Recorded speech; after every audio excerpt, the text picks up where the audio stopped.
आपने जो माल दिख रहा है ना, वो माल है कार्को के 12 स्पीकर है, जो ऑनलाइन में ज़्यादा रेट पड़ता है, लेकिन हमारा दुकान से गायत्री एंड सेवत एजेंसी से आपको ओनली 349 पड़ता है। वही के लिए राउरकेला से एक भाया, राजा भैया, वो राजा भैया ऑर्डर किया था। वो हमारा जो YouTube channel, Facebook channel, Insta channel, इसको देख के ऑर्डर किया था 349 करके। वो 7 पीस लिया था। इसका 7 पीस अभी पैक हो रहा है, तो जाजपुर, दशरथपुर, झुमपुरी बाजार से जा रहा है राउरकेला से वो 7 पीस।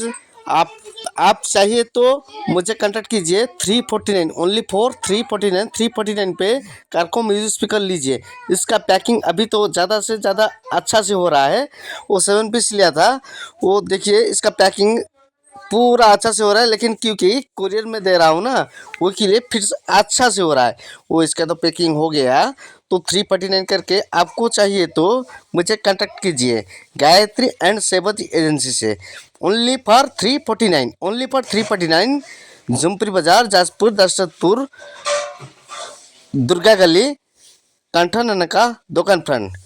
जल्दी आइए, ऑर्डर कीजिए। वो माल बहुत कम है, माल बहुत कम है, माल बहुत कम है, माल बहुत कम अच्छी। जल्दी आसी जोगाजोग करंतु। झुमपुरी बाजार, पुराना इंडियन ओवरसीज बैंक पाखे थिला, बर्तमान पलि आसी दुर्गा गली, कंठ ननका दुकान फ्रंट, मात्र 349।